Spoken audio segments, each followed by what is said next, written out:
Hello everyone, welcome to Fraser Not the Exorcist, and today I'll be reviewing Elia Kazan's 1963 epic drama, America, America. Now, this movie is amazing, alright? Now, before we get into why it's amazing, just a quick plot summary of it. Basically, the movie is about the story of Stavros. He is a Greek living in a small village under a volcano in Turkey. Just basic poor family stuff. It takes place during the time of the Hamidian massacres, which targeted Armenians at the time and killed hundreds of thousands of Armenian people in Turkey.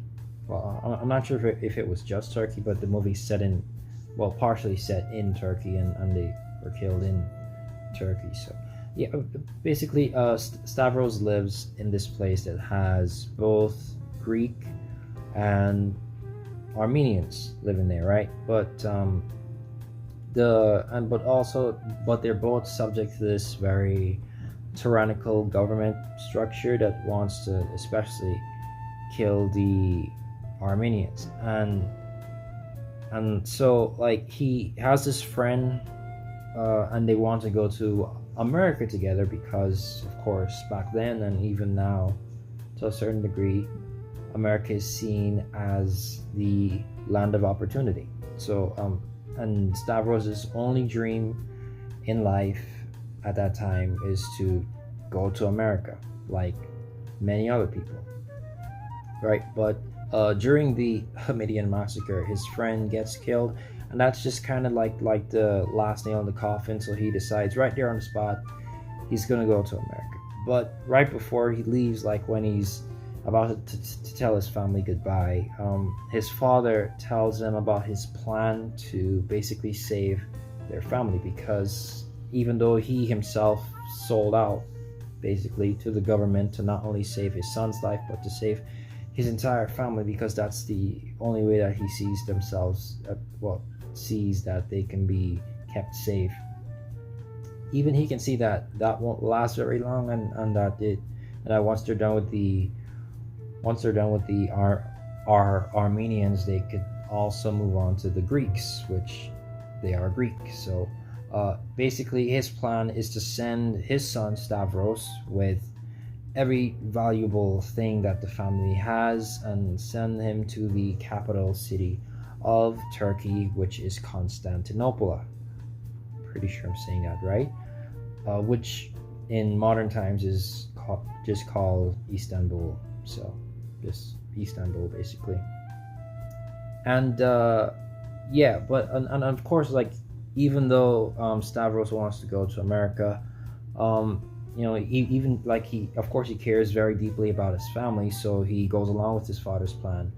And his father's plan is to, not just send him with every valuable thing and then that's it. His plan is to send him to Constantinople to work with his cousin, who's a merchant.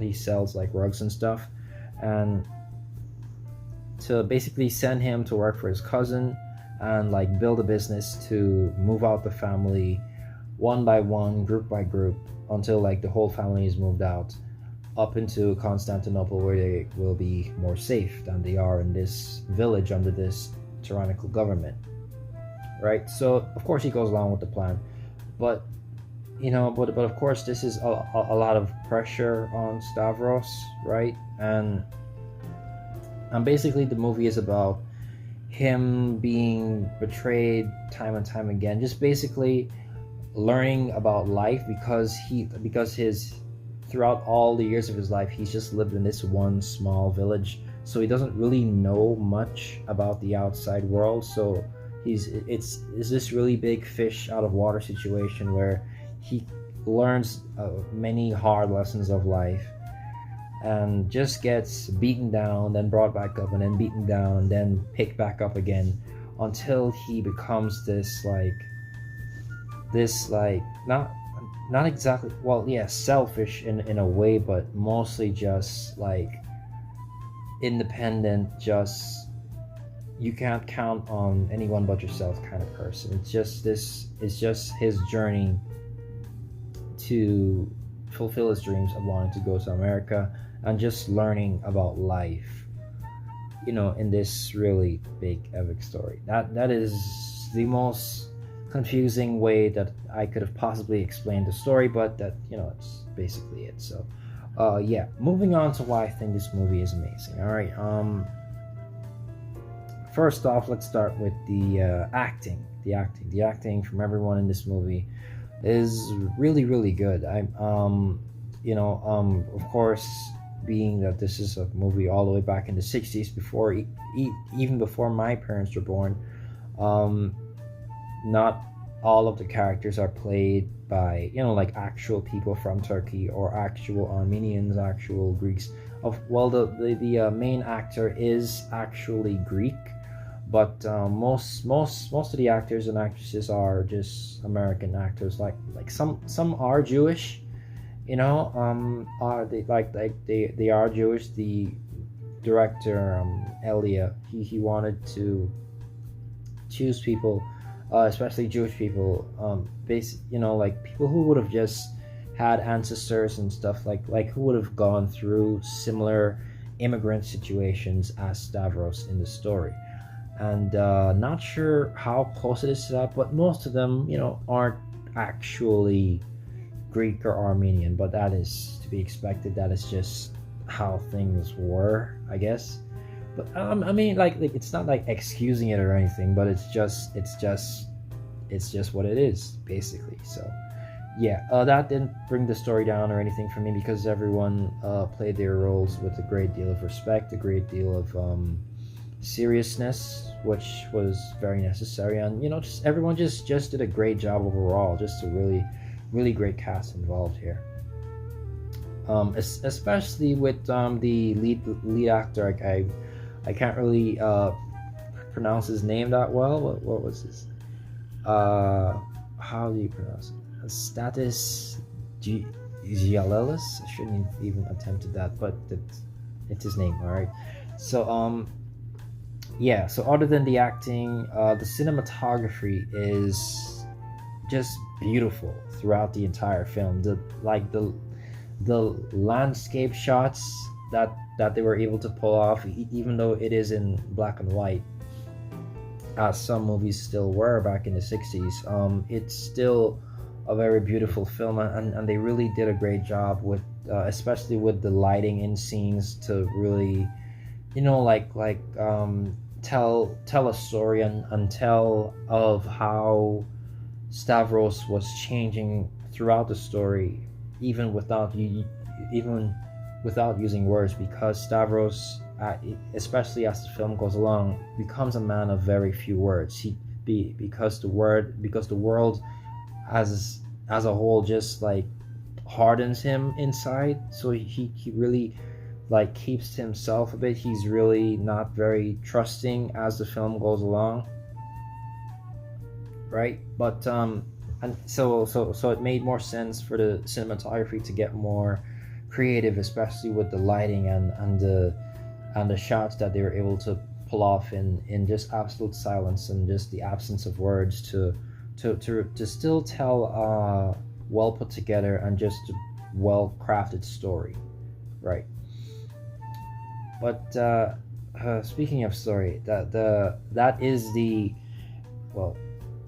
highlight of the film, is the actual plot itself, just the way how the plot plays out, because the movie's almost 3 hours long. It's about 2 hours 47 minutes or something like that, but you do not feel that at all.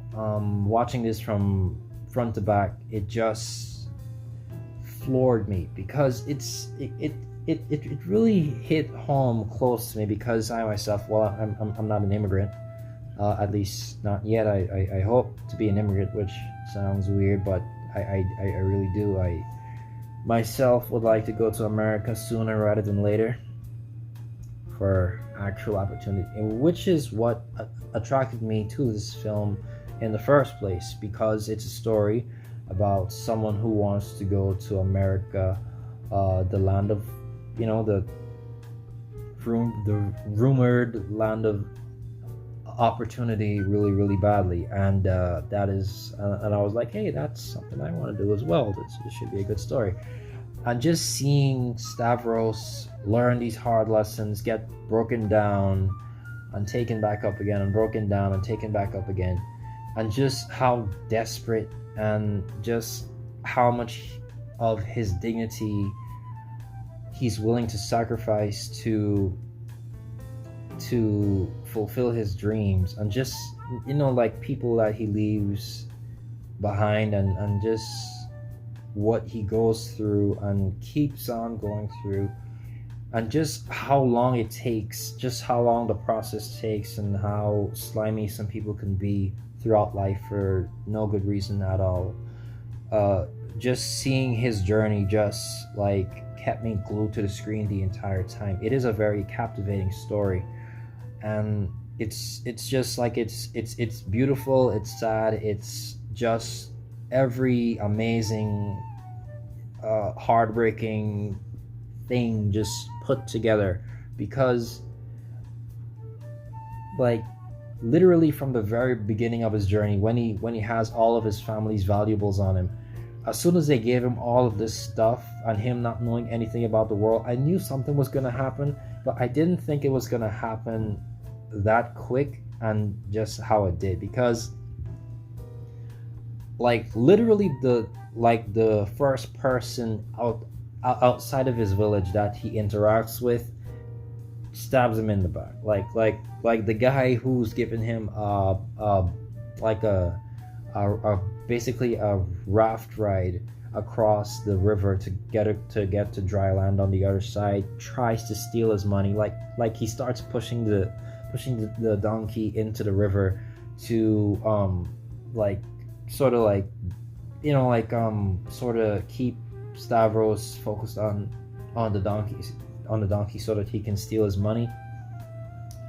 And even the guy who stops the robbery, who stops Stavros' money from getting taken, even he even he steals from him. It's just a bunch of slimy people, and you know, and the way how it plays out, like, yeah, sure, it's not gonna happen like would something like this really happen? Of course it could happen, but you know, like I'm sure many people, like many immigrants from back then, and even more modern immigrants can like attest to a similar journey, a similar story of being close but yet so far, and just how much they don't know, just how much they leave up to chance, how much they're risking to make this journey, not and it's a journey not to something that is guaranteed, like some sort of guaranteed success. It's a journey. You're making a journey for a chance at a better life, for a chance, not even like an actual better life, just like a chance at a better life. I'll be right back, sorry, someone's calling me.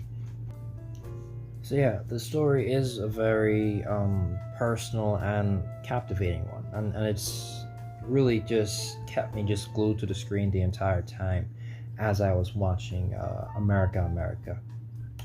So yeah, those are the three positives. Well, the three major positives that I have for the film. It's the acting, the cinematography, and the amazing story.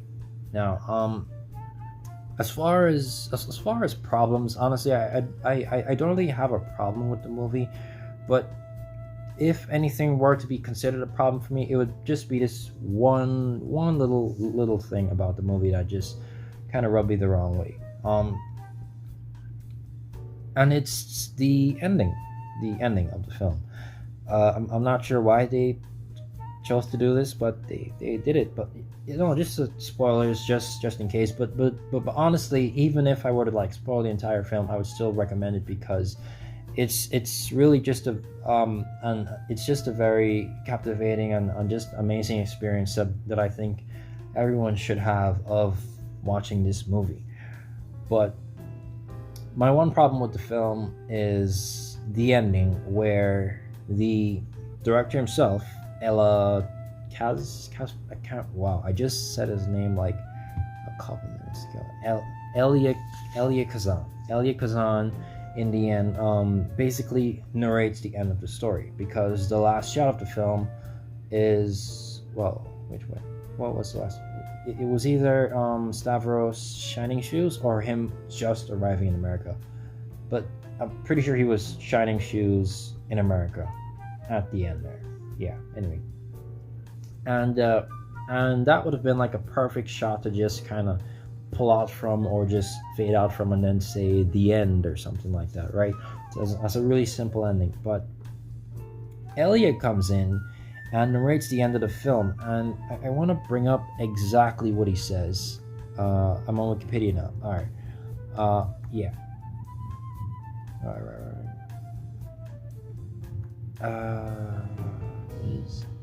Yeah.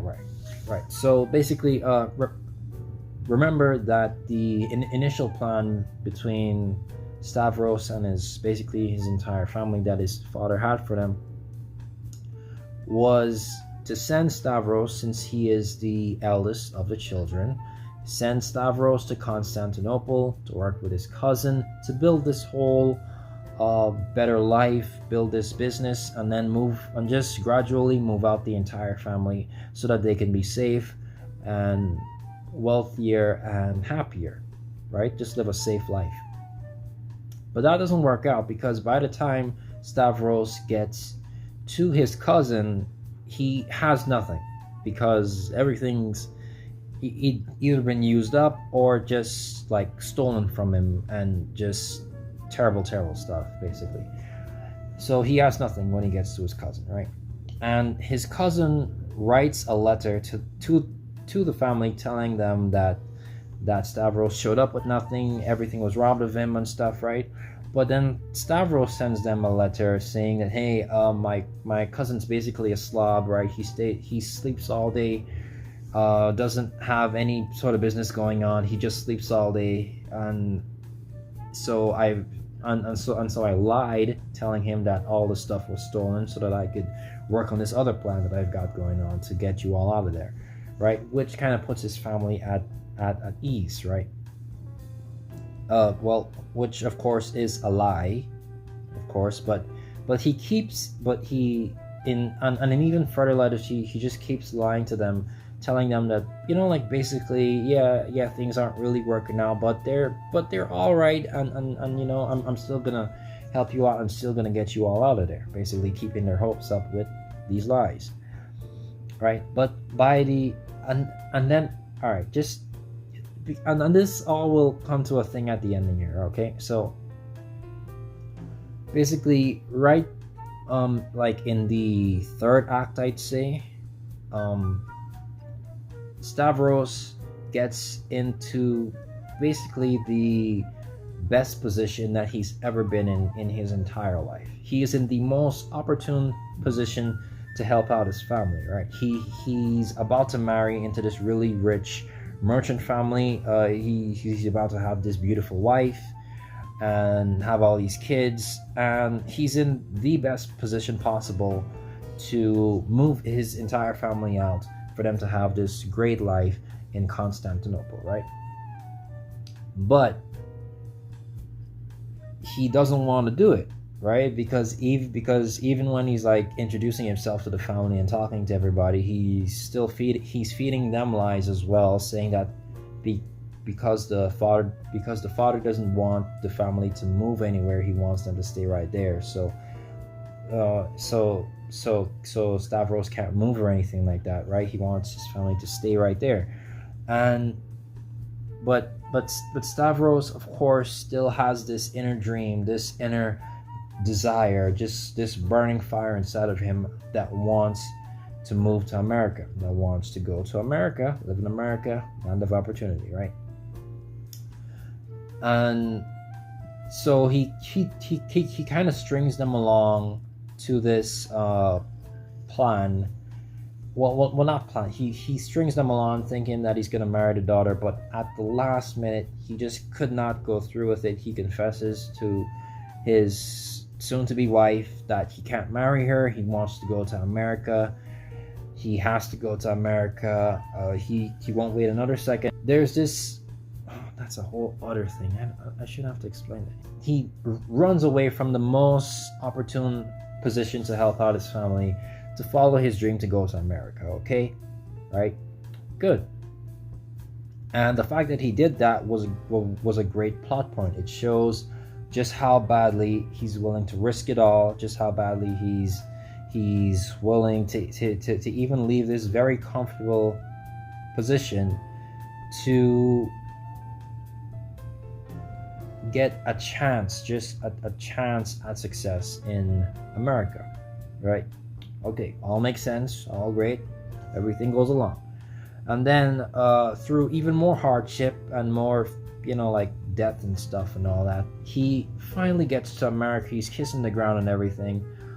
And then he gets to shine in shoes and stuff for money, for a chance of success and stuff, right? Now, at that point, I think the film should have ended exactly right there. Should have ended right at that spot. Just fade out or zoom out or something. Just the end. The end is right there. Good. Just leave it alone. Great movie. 10 out of 10. Leave, right? But then right at the end, Elia Kazan steps in with this closing narration. And he says, and I quote, "And he did bring them. It took a number of years, but one by one, he brought them here." Well, that's not like the end of the quote. He lists like the people who made the film and stuff, but that's the important part. So end of quote right there. Yeah, and you heard that right. And he did bring them. It took a number of years, but one by one, he brought them here. So he was still able to bring his entire family of brothers and sisters and all of that. Well, like except for his father. His father died back home. He never got a chance to get his father back. Yeah, I mean to American time. But just basically the entire family moves to America, right, and has this life in America where it's supposedly safer than where. Well, it's safer than where they are, but it's not like totally safe because they are still, like immigrants and stuff, and like racism and stuff, whatever. Anyway, but I did not like that. I don't know. It just felt, given how the story was playing out before, and given just how life itself works, I'm not saying that they don't deserve a good ending. I'm just saying that it was too much of a nice little bow. All right, it was too cute. It was too safe. It was too cliche. It was just too good. Like it could have happened, of course. Sure, it's of course a possibility, but I think that the movie would have been way harder. I think that it would have been way better to just leave that up to the audience to guess if the family actually made it to America, because remember earlier it just would have been perfect, right? Because remember that Stavros left the absolute best, most comfortable, the absolute best opportunity ever in his entire life, in his entire family line. All right, the absolute best opportunity to help his entire family out as quickly as possible. His father could have probably died in more comfortable situations, right? Or who knows, maybe even lived thanks to medicine and stuff, right? But he decided to leave that behind to still pursue his dream of coming to America. And I think, and I'm not trying to make it seem like a punishment or something like that, because it's not a punishment. It's just life, right? It's just the way how life works, and it's just, why is there white stuff all over?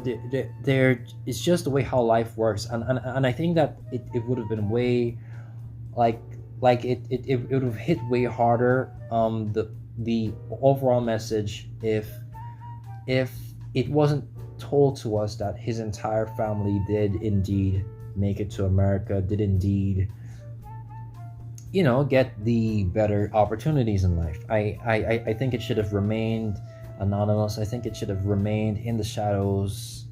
Like what it should have been left on a cliffhanger, right? In my opinion, I know it sounds kind of harsh, but that's just the way how life is sometimes. It's and I think that was just the way how the film was going, the just how at least how it felt to me. It's basically saying this is the way of the world, right? People are animals, basically, right? And this is just the way how the world works. People are slimy, people are selfish, people will beat you down for no good reason other than to get themselves a few extra bucks or something. They don't care about your feelings. They don't care about what you're going through. They don't care about you. They're just trying to get ahead in life and stay ahead in life, and they don't care about you. All right, you are looking out for yourself. That's the immigrant thing. That's the message of the story, right? It's just basically saying that this is how the world goes. But they just kind of it just kind of feels cheapened by the way how they did that ending. And I'm just kind of talking in circles right now, so I hope that you understand my problem with the film at that point of the end of the film. So yeah, I'm just gonna stop now.